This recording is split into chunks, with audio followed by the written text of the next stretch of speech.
An officer has made countless advances to me and has called me from my Instagram username.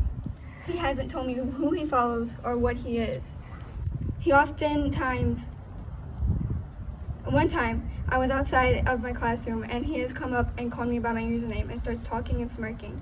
He always does this when a female student stops and bends over to take a drink of water. As she bends over, he starts staring at her butt, smiling and looking up her and down. And I tell him, "You're disgusting," and laughs it off and smiles at me. Sometimes when he greets you, he talks to you or puts a hand over your shoulder or on your lower back. Another time, a football student has called another student a homophobic slur, and he got away with it for being a school football player. Another time, another officer stops and tells me that he says, "You know that Popeye's chicken sandwiches are sold and really popular. I can get you one if you do something for me." Another time, a sub, I don't remember her name, but she was a colored middle-aged woman and has short hair that subbed for the class, ridiculed me in front of her and for asking her not to call me by my legal name and call me by my preferred name. I'm a transgender and no school and at the student at a school except like 3 good friends know my legal name. She blew up and started mocking me, calling me rude names, and approaching her before class started. And I told her that I can't change my name because I'm a minor. And she says, "Well, if it hurts your feelings so bad, why don't you go tell the principal?" So I did. The sub was a respected and friendly person, and all the staff. I simply had to go back to class and sit there, and she continued to ridicule me and stare me down because I knew nothing could be done.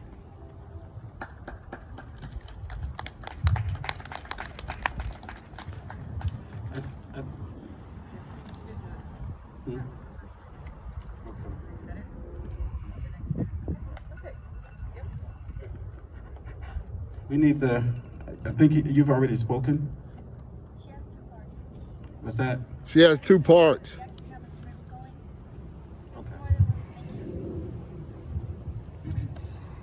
I'll be reading complaints on behalf of students from Singley Academy. I was a freshman at Singley Academy when I was sexually assaulted by one of my classmates.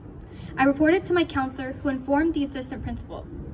Instead of taking me into the office, the assistant principal at the time told me to tell him the situation in the cafeteria in front of everyone. Also, nothing was done to the student, only the fact that his seat was moved away from mine. I attend Jackie Singley, and the teacher I am speaking about, in my opinion, is a bad example. He could never control his anger and would cuss at his students, and even one time almost fought one. He threw a desk and even slammed a book to a girl who was sleeping. The principals were aware of this behavior, and as for a teacher, they also knew about it. Another teacher would make homophobic comments and bash gay people for being gay, and he would dislike students. If they are gay, he would tell them that they would go to hell because of their beliefs. And we're not even done yet. Another teacher would often rub up on girls' backs and touch them, and I wasn't comfortable with that. There's way too many teachers who are like this all around our district, and they are still with jobs. No person should be given the job of a teacher if their intention is to harm students. Another student reported that I was sexually assaulted in the boys' locker room my freshman year of high school at Singley. Do I continue? On October 4th, 2016, a boy did things to me that I did not consent to. I needed time to heal emotionally and physically, and didn't report the boy to administrators until February 2017. When I reported what the boy did, they said that there was not enough evidence to do anything about it. The school changed my schedule so I wouldn't have him for classes. They only helped change my schedule my freshman year, and I had to suck up at having class with him for the rest of my years. That day, I reported the boy to the dean and counselor. An officer was there and told me that since he was close to the boy, he would talk to him about it. I told him not to, but he did, and this made the boy find out that I reported him, and he let his peers and friends know a twisted version of what actually happened that day. People called me a liar and an attention seeker, but I wasn't lying. He hurt me. It made me feel more afraid. To this day, I hate said officer with every cell in my body, and I feel as if I have the right to. The school did nothing to help me, and I went to therapy for years to continue my healing from a traumatic event. All I needed was help. I didn't expect the boy to be expelled or suspended, but the school didn't even care to help me change my schedule every year. Only freshman year. I would have wanted someone to check up on me because I was not okay. My report was just not my words on paper. It was an event that scared me, and nobody cared to know how I was feeling.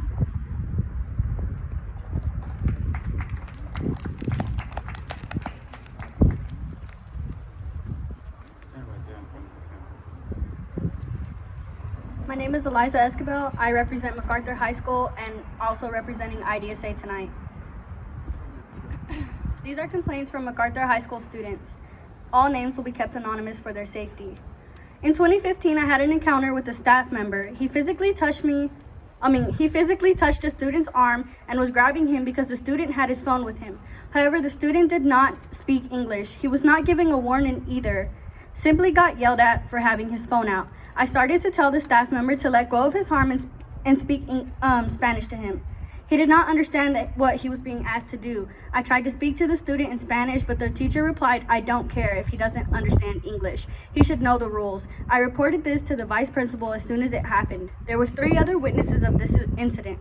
The VP told me to file a report, which I did, but nothing was done about the teacher's behavior. He was still terrorizing students several days after. I decided to take matters into my own hands and tweeted out to the incident to Irving ISD 2 weeks after the incident.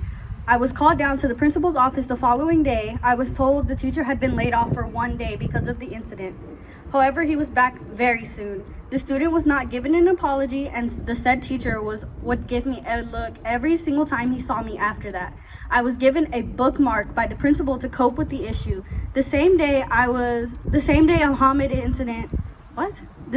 the incident occurred, on Wednesday of that week, we went to speak to the principal's office and waited.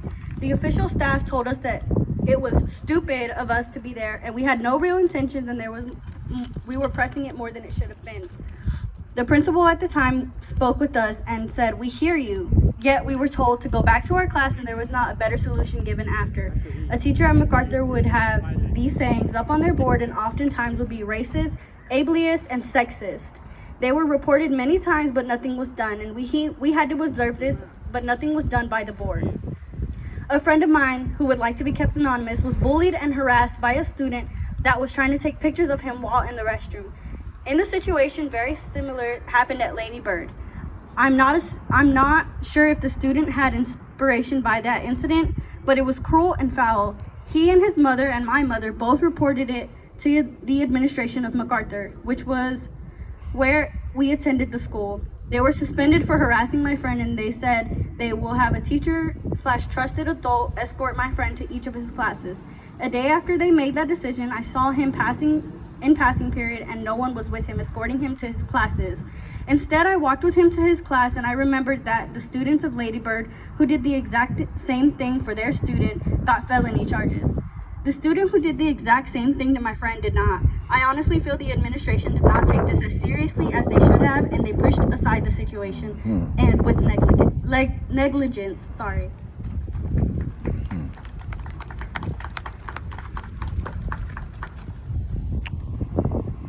Hi, my name is Lorelai. I'm from Nimitz, and I represent IDSA, and these are the complaints from Nimitz.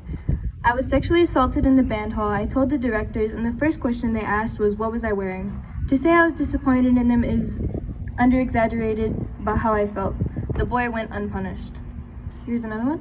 A dance teacher at Nimitz High School has caused many issues with the students she teaches. This past year, there was a boy on the drill team, and the coach repeatedly told him he could not wear boots like the rest of the girls because boys shouldn't be wearing boots, and constantly made him question himself. She also told the select few of girls on the drill team, which are now graduated, that the traditional drill team uniforms looked horrible on the other drill team, and told them that they don't have the bodies to look good for the uniforms. And that's all.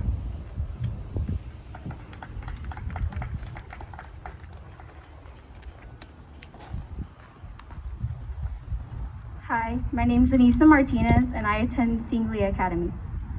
These are our solutions that IDSA believes would work. Solutions to prevent further discrimination. It has been brought to our attention that IISD provides a culturally responsive training. However, when questioning teachers about this training, they mentioned that it was very vague and they had no recollection of it. We suggest that we have more intensively diverse training that include hands-on scenarios about cultural, religion, and the LGBTQ community, as all students of Irving